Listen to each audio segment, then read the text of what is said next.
Today's episode is one of those conversations that stays with you long after it ends. My guest is Danny Morel. Danny built a multi-million-dollar real estate empire with over 400 employees. He had endless success on paper, but at the height of it all, he decided to walk away. What drives someone to leave everything they've worked for, to start again from zero, this time in the search of something you can't buy, build, or brand? Danny is now one of the most recognized voices in spiritual transformation and personal awakening. Through his Higher Self podcast and Awaken Your Higher Self events, he's helped millions of people reconnect with who they truly are beneath the programming, the labels, and the noise. In this episode, we go deep. We talk about trauma, alignment, the myth of purpose, the masculine and feminine energies, and what it really means to be living in our truth. We also explore how childhood shapes our adult life and why so many of us are disconnected and how to finally come home to ourselves. This conversation is about redefining success, reclaiming presence, and remembering that the power you're searching for has been with you all along. So take a deep breath, drop in, and get ready to meet the man who walked away from the world's version of having it all to discover what getting there really means. Hi, Danny Morel, and welcome to Getting There, the podcast. How are you? I'm doing great. I'm glad to be here. Oh, amazing. We're glad to have you. So first things first, you built an incredible real estate career employing over 400 people, multi-million pound deals. What was the moment for you that things shifted and you felt that your calling was different? You know, I always had a sense. I remember like being a young real estate broker, and I remember looking at the older real estate brokers. And, picture like, the S-Class Mercedes with the suit and the tie and the old guy with the big fat pot belly. You know what I mean? Yeah. And I would see that, and I would remember thinking to myself, like, I don't know what I'm gonna do, but that's not gonna be me. So there was always this sense in like my spirit that wasn't going to be my future. And as the years went by and my healing journey began, when I started to sit with ayahuasca and I started to reconnect to my heart and my emotions, I started to see how the industry and that side of business was just so cutthroat. There was no loyalty. Everything was about money. Everything was about the deal. And it just no longer resonated with me. So much so that little by little, I literally just called it in. I said, "Universe, bring me a buyer for the company. Like I'm ready to go." And within 6 months, a buyer showed up. That's Oh, how it happened. wow. And what was that first experience with ayahuasca like? The scariest moment of my entire life, but the most liberating and most beautiful at the same time. Would you recommend it? Unconsciously, what ayahuasca does is it reveals to you the deepest parts of the fear that lives within you. And it reveals it to you in a way where there's no running, there's no hiding, there's nowhere to go. You can't even get up. You're there to deal with it. And most of us are afraid of dealing with that fear. And most of us are so afraid that we actually use different mechanisms in life in order to protect ourselves from being afraid and feeling pain. For me, that was control. I needed to control everything. I needed to control what you thought of me. I needed to control how I looked. I needed to make sure to control every situation, because if I could control it, then I can be safe. And that first journey with ayahuasca showed me how, the control in my life was coming from a deep-rooted fear, and it brought it up so that I could face it. And that was really hard. That was really hard. Yeah. So what does life look like after that experience? Like having such a profound experience, then integrating back into reality of almost this masculine real estate world. Do you feel pulled between the two polarities? 100%. I did. It's the way I describe it to the people that we work with is Picture your heart and your life like an onion, and there's so many different layers of protection around that onion. This is every human alive, every human listening to me. You experience something as a little boy or girl. You, in some way, shape, or form, experience your parents letting you down, not seeing you, not loving you the way that your heart wanted to be loved, not being present for you. And all of these things to the little heart of a boy or a girl, it chips away at that heart. It makes them feel unsafe, and it creates stories that literally we carry throughout our entire adult life. My entire life, my business, my marriage, all of it was built off of those wounds that I experienced as a little boy.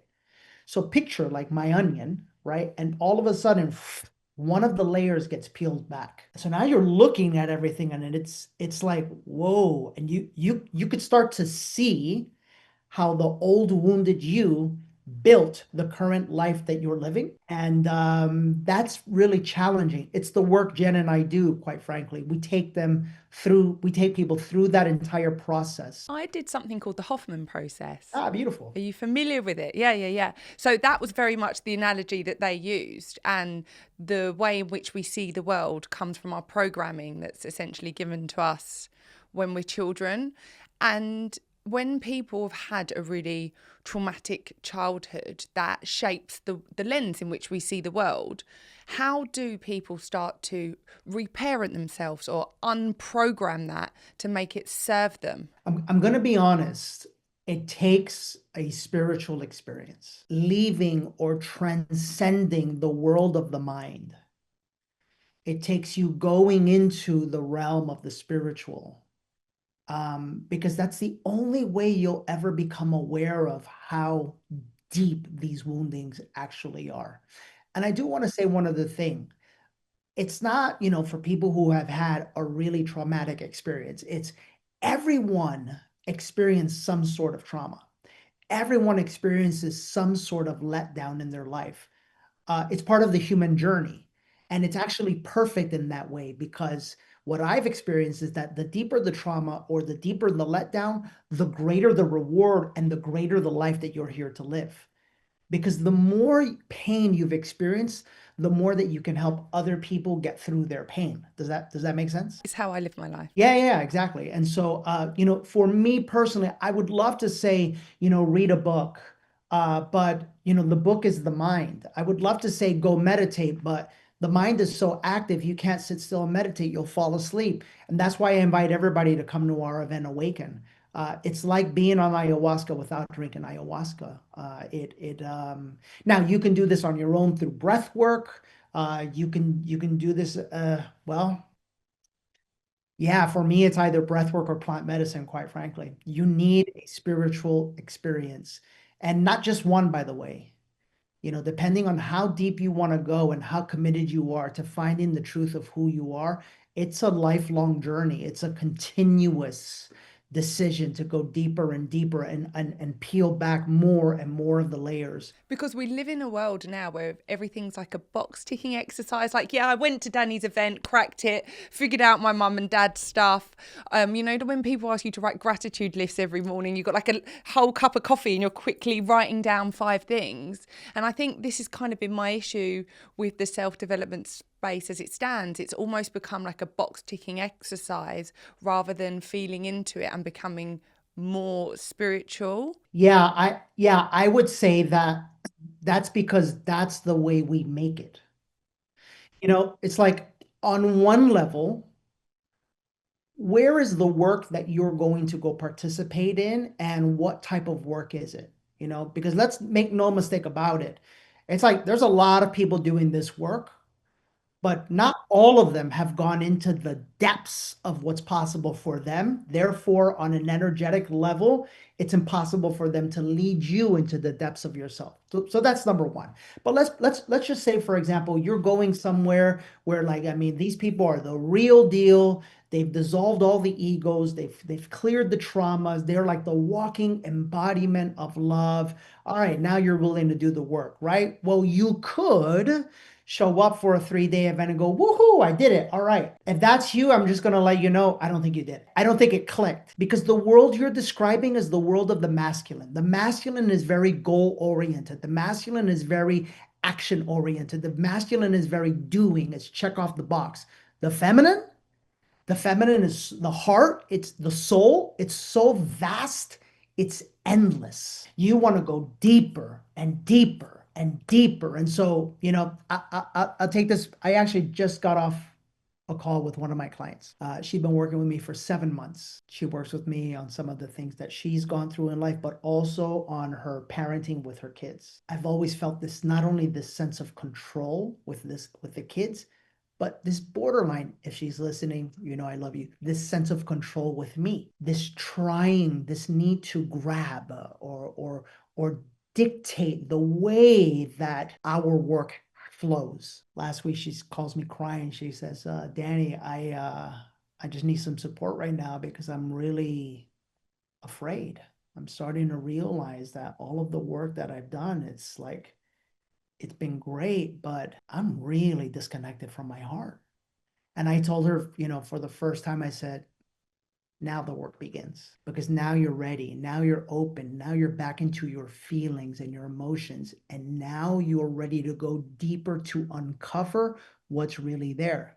To make a long story short, her father has sexually molested her as a little girl. And all this time, she thought that her issues came from her father. The masculine. The masculine isn't safe, so I'm going to control, to protect, to make sure that I stay safe. The real wound was with her mother, because her mother didn't protect her. Her mother didn't keep her from that. And so, today it's interesting. She messages me and she goes, yeah, Danny, this mother thing. And I go, it's not a mother thing. The mother thing is literally your entire life.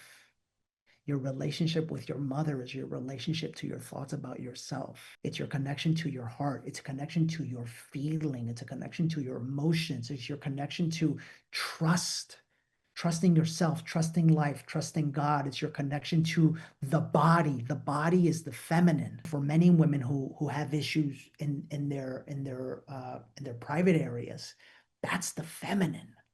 That's the source of all joy. And it's one of the big issues that we have in society today, is that I don't think women really understand how deep they can go in the journey of reconnecting with their feminine. The same way I don't think men understand how deep they can go in the journey of reconnecting to their masculine or their feminine, for that matter.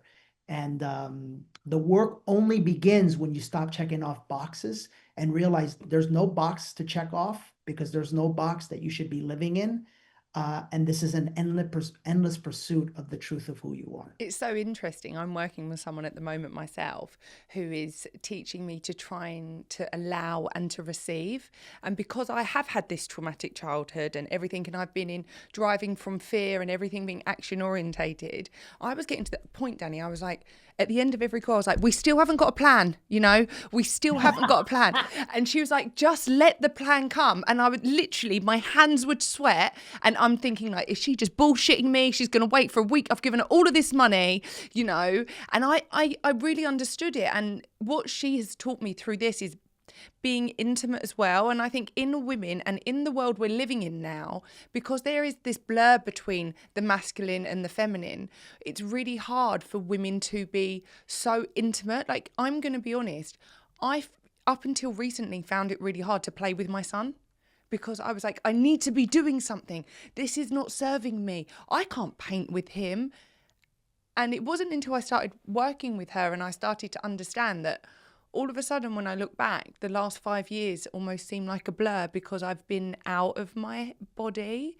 And I know there are so many other women that live like this. And the blur between the masculine and the feminine is so clear. Maybe that's why there's a rise on so many transgender stuff. I don't know. But how do we Talk about all of it. Yeah, like, how do we come back to reclaiming stuff? And even when it comes to paying for things, we're living in a world where obviously men aren't expected to provide. So women are expected to provide and homemake and do everything else. And I can understand how everyone's come so far away from themselves. Yeah. By the way, I love you for your vulnerability. So thank you for that. There was a lot there. I'm going to try to chip away at it. Yeah, yeah, yeah. First things first, the need to plan, the need to go, the inability to sit still and be present. What is happening there is at some point in time when you were a little girl, you learned that being here within yourself is not safe Or enough. or enough. That's right. And so, as a result of that, the mind is in a constant state of needing to go and look out there. This is actually very healthy when it's harnessed, healthy masculine, but wounded masculine doesn't ever allow you the space to be still and to be the other side of you, which is presence and stillness with our children. And this is the thing most people don't realize is that our children feel all of it. You don't have to say a word. And so what the children learn is the children learn that love equals not being present. They learn that on an energetic basis. This is why all of this healing is so important, right? Well, now let's take it a layer deeper. If we're constantly in planning and going, let's go there. What does sex look like? For me. Just for life. Think about that. Think about that. If you're constantly, goal oriented, planning, Yeah, it's got to be planned. It's performing, got to be in a certain time. It's got to take a certain amount of time. Like everything, I think of things like that. It needs to fit into a box to look a certain way. And then if it doesn't, I get super fucked off. that's right. Because the unconscious energy in it all is life. And the life that I'm experiencing is in a box. And I am living life in a box. That is why we go to an event and we check off the box. You understand what I'm Yeah, saying? yeah, You see yeah, how of it's all course. Yeah, yeah. connected? And then what shows up deeper, I always take it back to sex. I don't care what's happening with transgender. I don't care what's happening with the news and men pay and women pay. You always go back to sex because sex is undebatable. It's the very thing that created your life. In order for that to happen, the woman, the feminine, had to soften and allow. The masculine, the man, had to harden, enter, and provide. It's very clear what the role of the masculine and the feminine is. Yeah? And so what happens is this. When a woman is in a constant state of planning and programming and going and dictating, it's really difficult to find a man that isn't as masculine because essentially she is the masculine. So how does this all heal? Well, number one, I will say, in the issue with men and women, if you are ever waiting for the partner to change or the man to change, let me tell you how long you'll be waiting. You'll be waiting for the rest of your life. Because again, think about it. The whole concept of checking off a box, it's external. It's something that you're doing outside. It's you thinking that the answer is outside of you. All change only happens within. When you go on the journey of healing all of those parts of you that you are now becoming aware of, where you could honestly say, like I did once, by the way, I can't sit still with my children, and you go all in on that, guess what will start to happen? Your heart will naturally start to open, your energy will naturally start to recalibrate, and I guarantee you this is what will happen. You will only find, see, and attract men that are willing to provide, that are willing to protect, that are in their healthy masculine. Why? Because this is the secret of life. You see in the outside world what you feel in the inside world. So then That's surely if it. someone's listening to this and if you're feeling love and surrender, then would you not be attracting more of a feminine man? Mm-mm. Polarity. The world works in opposites. Yeah. You ever think of, The like, you ever want to try, plus and like, a negative when they that's it. attract. Right, right. There's, if you look at a car battery, there's the positive and the negative, right? The negative energy is the feminine and the positive energy is the masculine. If you ever just like look at life, you'll look at the moon, which is the feminine, the sun is the masculine. If you look up, that's the sky, it's the masculine. It holds the weather is the feminine. The earth, the ground is the feminine. You look at the beginning, and there has to be an end. You look at life, and there is death. All of life It's the yin and the yang, right? So when you are truly in your feminine, you actually attract a man that's in his masculine. And let's talk about what the feminine is. The key word I want to get to all of you is it's soft, it's gentle, it's open, it's trusting, it's caring, it's nurturing, it's receiving. And so the more of that that you can work on healing and bringing back online, and the clearer, this is where you use your masculine, the clearer you are with the kind of man that you want to attract. This is how you use your masculine and your feminine to call in your life's partner. I will tell you this right now. You could be in an igloo in Antarctica in the middle of minus 30-degree weather, and your damn perfect partner will pull up on a snow sled. Stop. And that's how it works. You see, this is, how do you think I did it? We can get into that. It's exactly how I did it. You see, and the reason, watch, the reason why you said stop, can I tell you why? Tell me. You don't trust. I feel like I trust 90% and then 10% of my head gets in. Like even all those beautiful qualities that you were saying, like allowing, trusting, softening for women, I feel like as a society, we're being conditioned to think that they are weaknesses, where women should also be providing, sheltering, putting food on the table, protecting, all of those things. And I feel like we're being programmed to believe that they are weak and shameful and dated qualities. I don't believe that they are. Yeah, well, let's talk about that. That's the difference between the societal self and the spiritual self. When we are on the spiritual journey, we get to choose. We get to choose how we're going to live life. Because the societal self, it is very clear what the societal self is trying to program us to be. It's very clear. Like you could just watch TV for an hour and you can see the societal stuff is all based off of fear and separation. Separation from each other, separation from ourselves, separation from the truth of who we actually are. Can I get a little spiritual here? Yeah, God, this is what we're here for. All right. Well, then there's the spiritual self. And when we talk about the spiritual self is the part of us that no matter what is happening in society, it doesn't matter because you are living in the world, but you are not living in the society of the world, in the program of the world. What I'm here to let you and all of your listeners know, and this I guarantee it. Nothing that I say will I ever ask you to believe or have faith in. This I guarantee it because it's the truth. It is the universal truth. It's the message that Jesus actually came to give. And by the way, it's the same message of Buddha. It's oneness. You are either always living in separation or oneness, fear or love, victim or creator. So yes, we could sit here and say, but society is telling us that it's or we can say, I don't give a fuck what society says. So how do people just start to reframe that in their mind?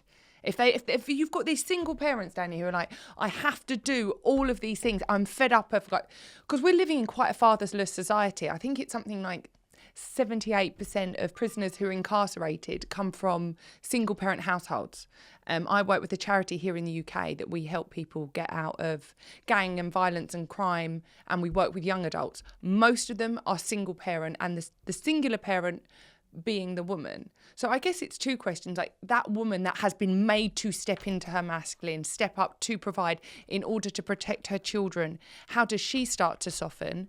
And then what are the effects on the men who haven't really had parents? Number one, how does a woman do this? First things first. You ready?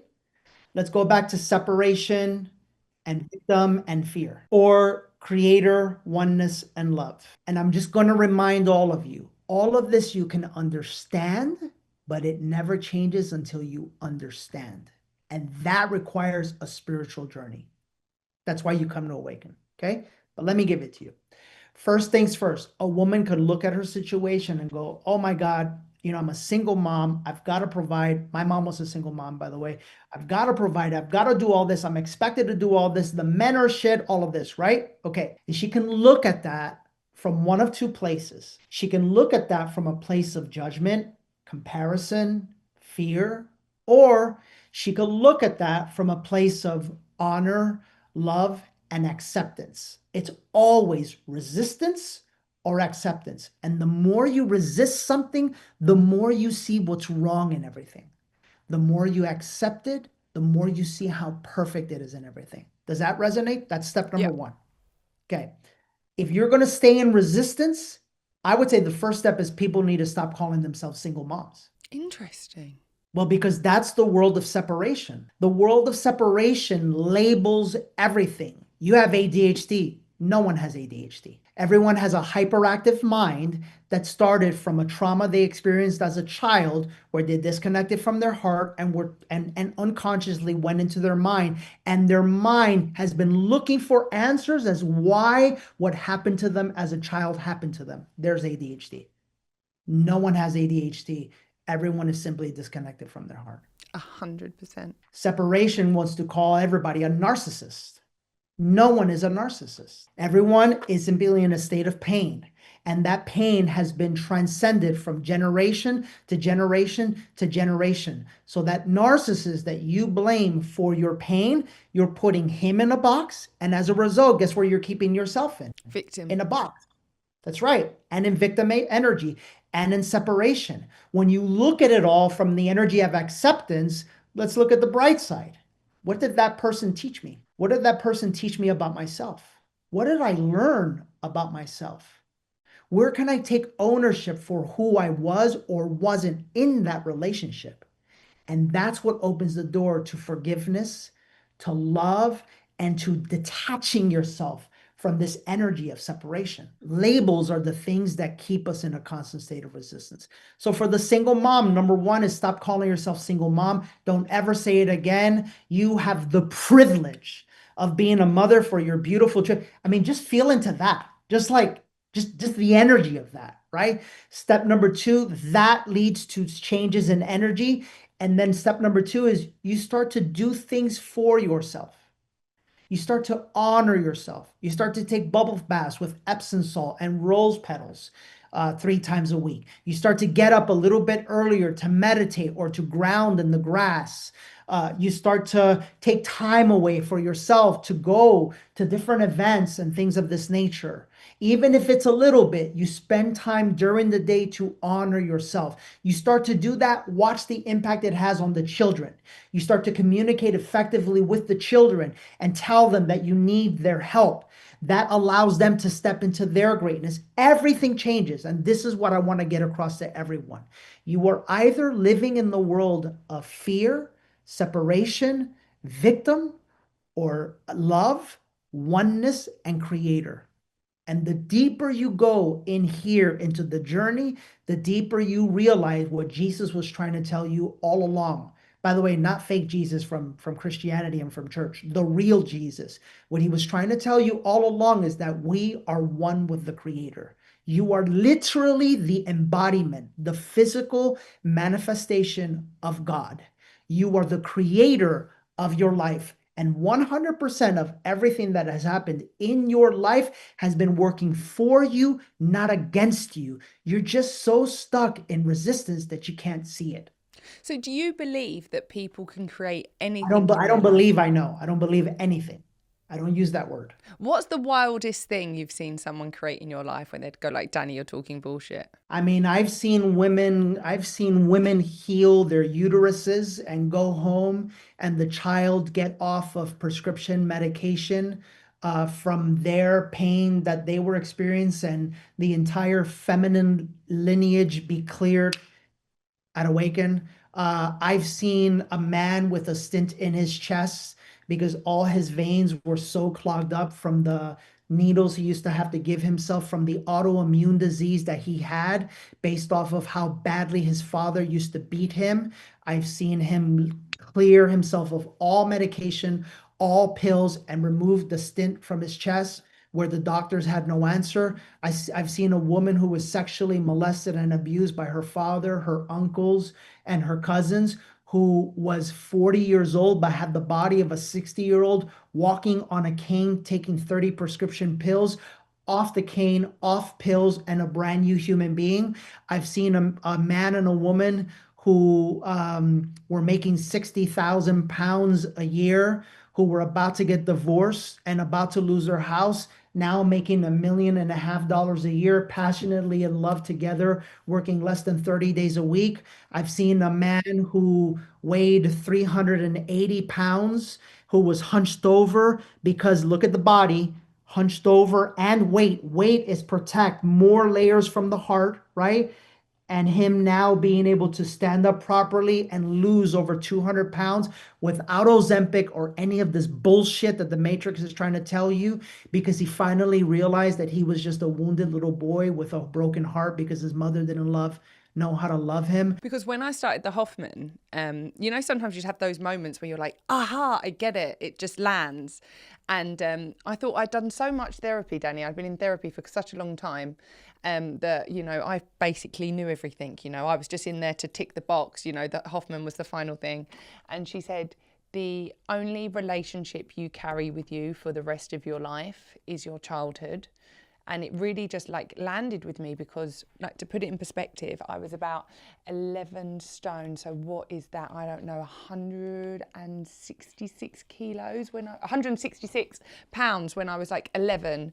And I would just eat and eat in increments. And I was in so much pain and I had this traumatic childhood.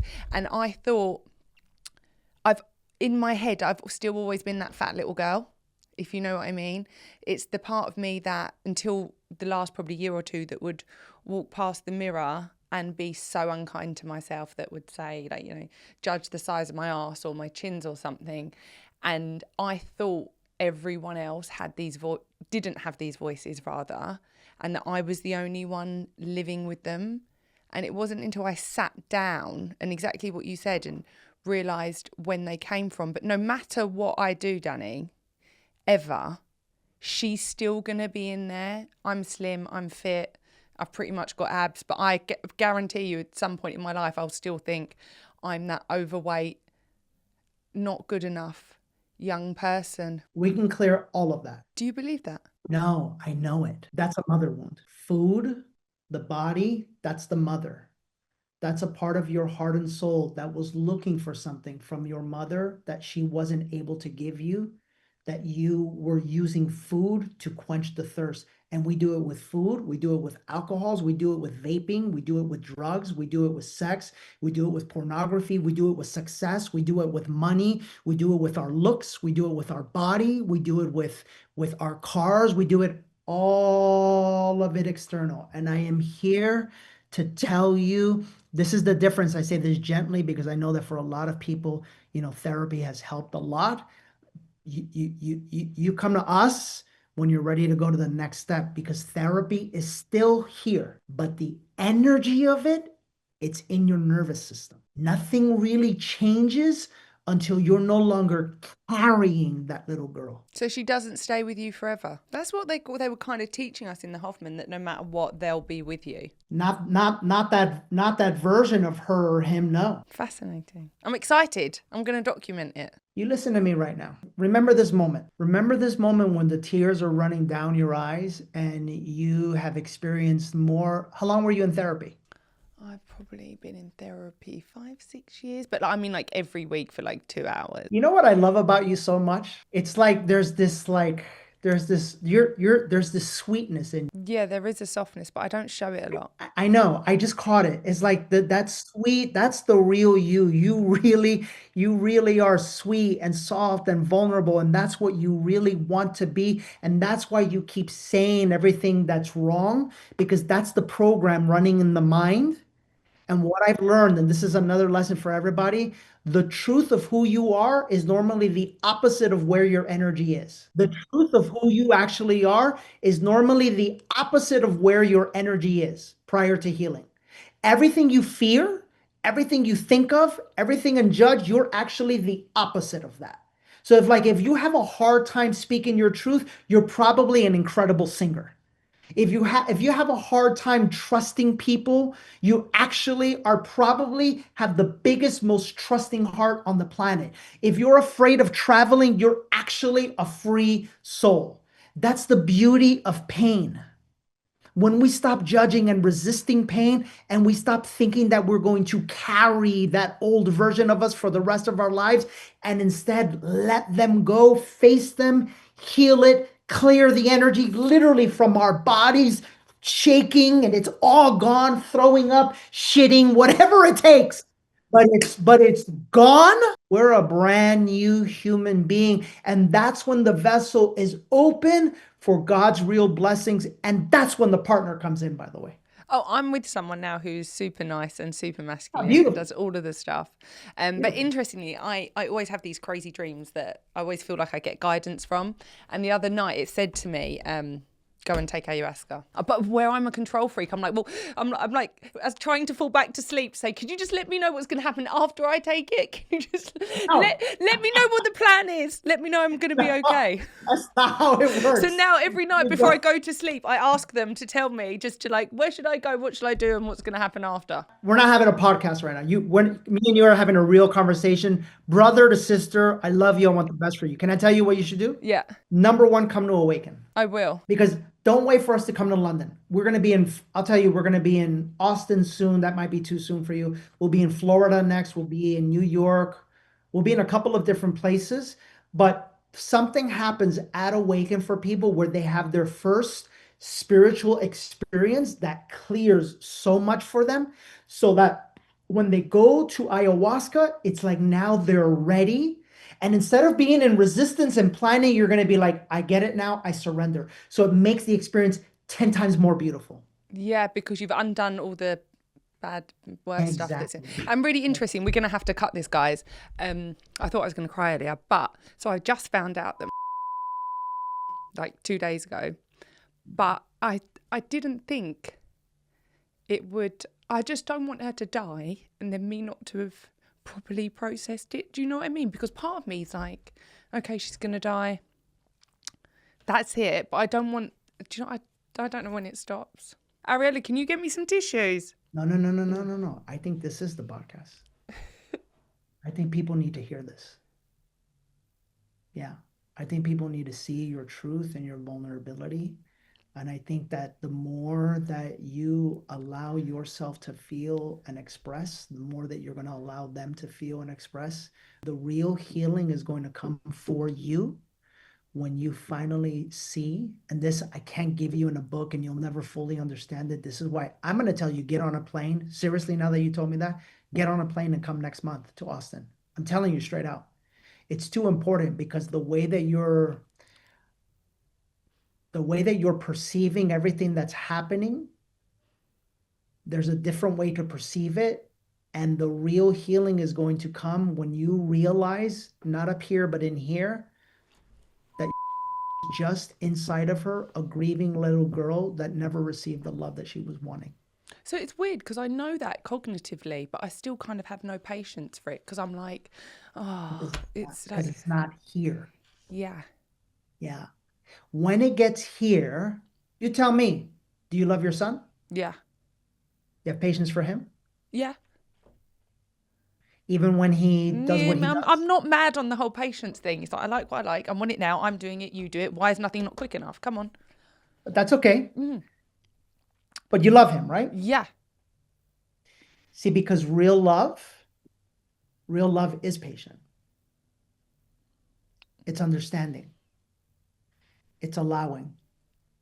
And until we have and experience real love for our mother and father, whatever happened, the greatest gift of our lives is the gift of being able to forgive our mother and father for whatever experiences they caused on us. And I call it a gift because that is the moment that your life changes forever, when you become the one that allows yourself to fully love the person that gave you life. And you allow yourself to see that the only reason they caused pain to you was because of the pain that was caused to them. So I know all of this, but I don't think my body knows all of this. I've looked after my sisters probably since I was like 13. So I'm built. Yeah, I'm a lifeboat. So I've got that. And and I know my brain knows it, but I don't think my body knows it. Like, this is the first time I've cried about it. It's only like, before I was joking, like, because I can't do it. So when I'm around a house, I'm like, yo, what's happening with the will? I don't want to pay inheritance tax. Like, just joking because I like being inappropriate when things are awkward. That Because keeps you safe. yeah, and I haven't allowed myself to feel it, but I just don't want her to die and then be like, fuck. And then be like, fuck. Do you know what I mean? Yeah. Yeah, because feeling equals pain. Mm. Because that's what you felt as a little girl. There's a lot here. There's a lot here. And I would tell you, as someone who lost his mother to lung cancer, as someone who experienced the wound in the feminine, I would tell you that if you have the opportunity to clear some of this before she goes, you will be very grateful for it for the rest of your life. Because I'll tell you this much, it'll have an impact on the way you love your partner, the way your partner loves you. It'll have an impact on your business, on your What income. date is it? November 21st through 22nd in Austin. Austin's meant to be amazing. 21st, 22nd, 23rd. It is gorgeous. There's a direct flight from the UK. You're my guest. You just have to get here. And the most important thing, please listen to me. It'll have a direct impact on the relationship that you have with your son. And as a result, it will change your son's life forever. Because you'll never be able to love your son until you love yourself, and you'll never be able to fully love yourself until you learn how to love your mother. And for me, that came after she died. I don't think there's a coincidence in this at all. No, and not today either. Yeah. Count me in. I've got some stuff, but I'll move it. Just move it. Just move it. How many people? I hope you can feel the certainty in me. I'm telling you right now, those 3 days will be more powerful than 30 years of therapy. You wait and see. You wait and see. Okay, I'm in. Beautiful. Okay, guys, I don't know how much of that we're going to use because I look like a crying wreck. But No, don't listen to her. Use all of it. All of it. my mum will be like, what do let you mean her- you're let- waiting for me to die? Let her be uncomfortable in the rawness of it all. She will be like, I fucking knew it. You're all waiting for me to die. Look how hot I am. Sorry, I'm absolutely sweating here. I shouldn't have worn cashmere. That's good. Oh my Team, if you're listening, and all of you, literally, if you're there, if you're a listener to the show, send her some love, because I'm sure that her vulnerability, her honesty, and her truth provided the space for you to step into your honesty, your vulnerability, and your truth. And that's what the world needs more of. We're all playing a show. We're all playing a part. We're all trying to make it look perfect, make ourselves look perfect. That's not where life is at. This is the problem, because people think that life looks like an Instagram polished filter. And I find it really difficult, actually, to be on social media, because I'm like, this is bullshit. Like, so much of it is bullshit. And they shout at me all the time in here, Danny, because they're like, you're never posting, you're never doing this stuff. And I have like heaps of content. And it's like taking part in a running race and not wearing shoes. But there's something about it that I just feel at the moment, you know, when you're like living in two worlds, that part of me doesn't want to play, and then part of me's been called to play, and then I feel that this is the only way you can grow your brand, is if you're present on here and blah, blah, blah. And I literally feel day to day that I'm being pulled. And I remember you took a hiatus from Instagram, right? How did that serve you, and what triggered that? Yeah, I don't think we ever stopped posting, but what I will say is Instagram is just mirroring back to us how we feel about us.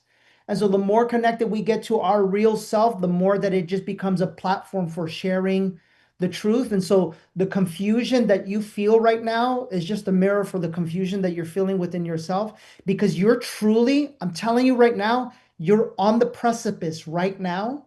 It's like everything you've done, the therapy, the Hoffman, now the deep work begins.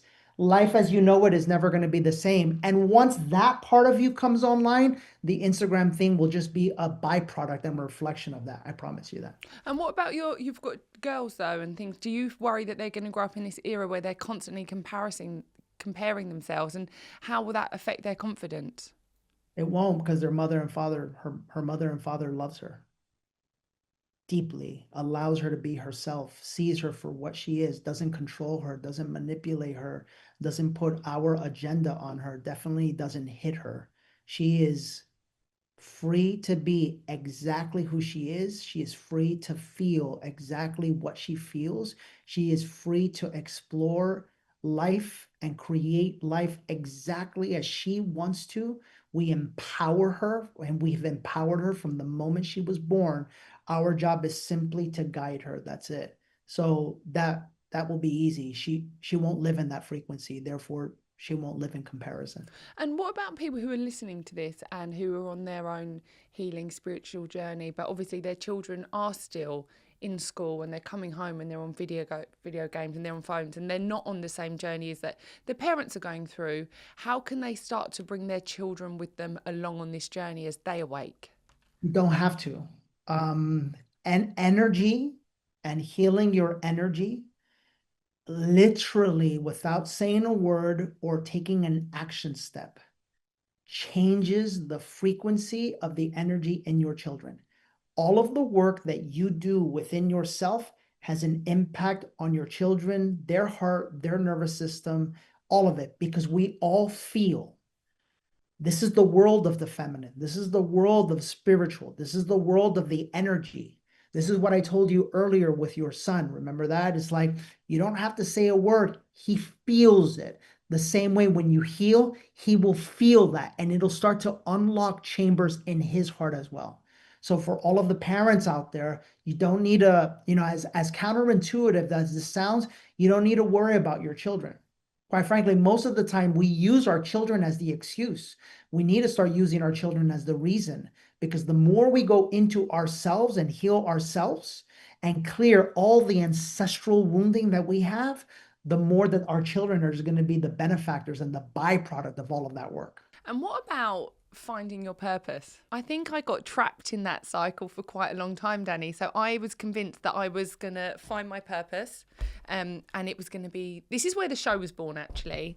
I was going to get there, whether it's a title or an accolade, or eventually for me it was motherhood, and I was like, I've got there, no one can fuck this up, I've got my little family, I've cracked it. I went travelling at one point. I was like, I'm going to go leave London. I'm going to find my purpose. I had a backpack, Danny. I promise you, I thought I was going to find myself and it was going to jump out of a tree. And I just been caught in this purpose trap. And then when I became a mum, I'm like, yeah, dude, everyone wants to be a mum. I'm going to be a mum, cracked it. And then after about 6 months, I was like, this is painful. I need something more. And what's your thoughts on the whole purpose thing? Does your purpose change and evolve? Is it a singular act? What is it? You know why I'm laughing? Because you did the same. Just realizing right now the name of your show is Getting There. Yeah. The question is, what if there's nowhere to get to? Yeah, that would freak me out. But the beauty of this has been the getting. So we get caught up on the there, but it's the getting. But it's taken me years to understand that. What if there's nothing to get? Well, what if it was there all along? The things that you're so desperately looking for, the things that the things that we're seeking are seeking us too. What I've come to learn is I already know, you already know, it lives in us. And that's been some of the most profound things I've understood. So then what is purpose? Is purpose something that, remember these two worlds? So I now don't believe in purpose, but it's a huge buzzword in the self-development things. You got to find your purpose, you got to action it, and you got to do this and you got to do that. Whereas for me, actually stepping away from the doing and the allowing and standing in the getting has felt more in flow.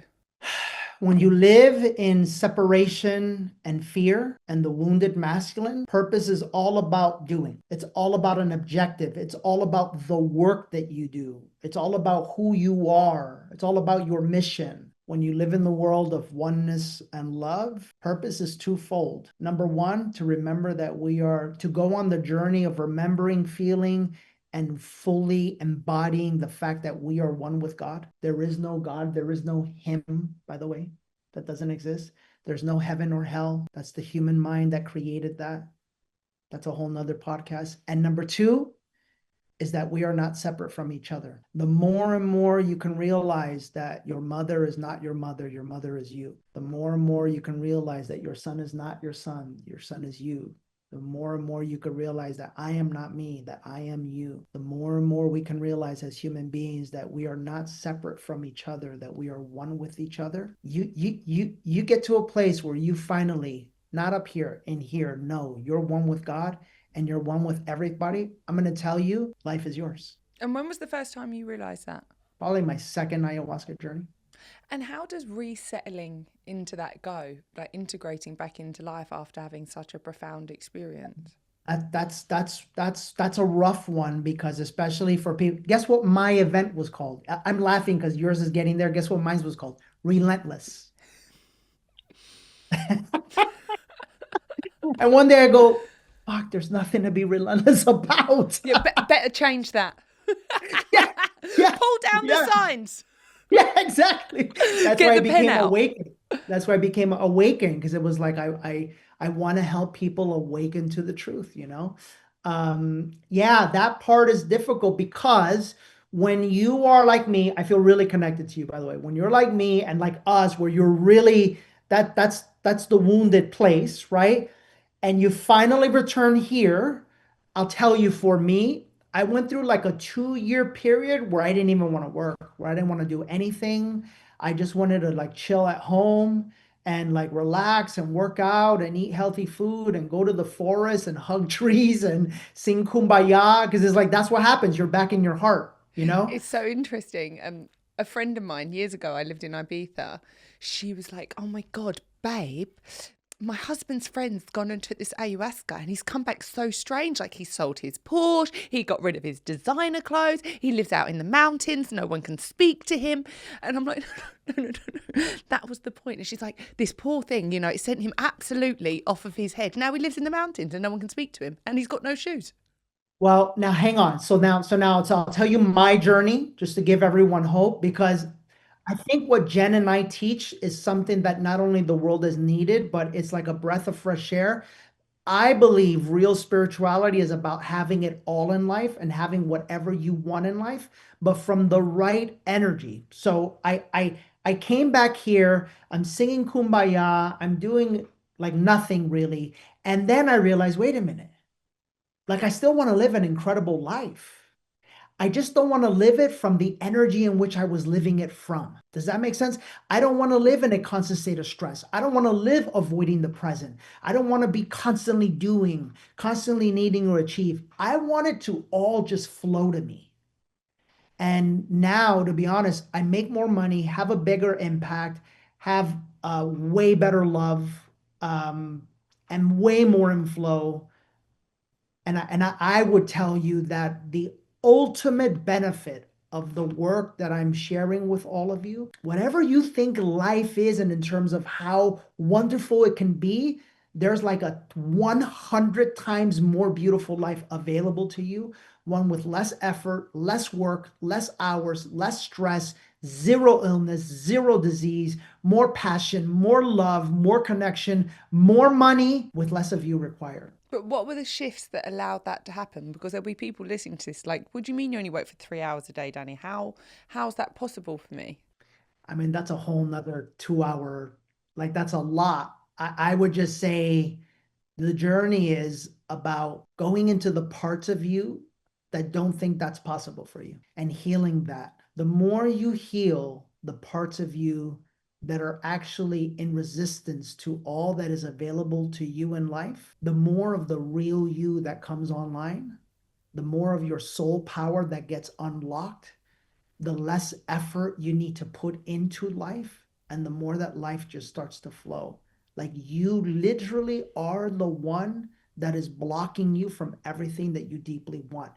And what we're here to help people to do is to remove all those blockages that are unconscious, that are deep in your energetic body, and that you've been carrying since you were a little boy and girl. And the only way to access them is through deep spiritual work. And what do you think it is that makes your events so much different, and being able for you guys to be able to throw them worldwide for so long? There must be something that keeps people either coming back or telling their friends to come to you guys. What is it at its core? I'm going to say this, and I don't mean to offend anyone, and I can only say it because I have been there. Oftentimes, when a person puts on an event, they unconsciously are putting an event on from this unconscious need to be liked, seen, looked up to, approved of, admired, and respected. Because deep within their heart and soul, they weren't seen, admired, loved by their mother and father. And so as a result of that, the energy of the event, they're good. They're going to help people know it, but they'll never help people know it here. I think if you were to ask me what's the difference, there is no part of me that needs that because I've healed all of those parts of me. And as a result, the number one focus of the event is for you to reconnect with the real you. And we take people deep into the real them. We help them remove all blockages around sexual trauma, or at least start that process. Any mother-father wounds.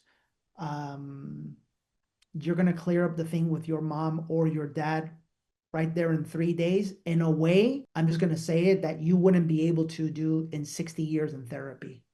It's impossible. It's that powerful. And that's why people come back 5, 6, 7, 8 times.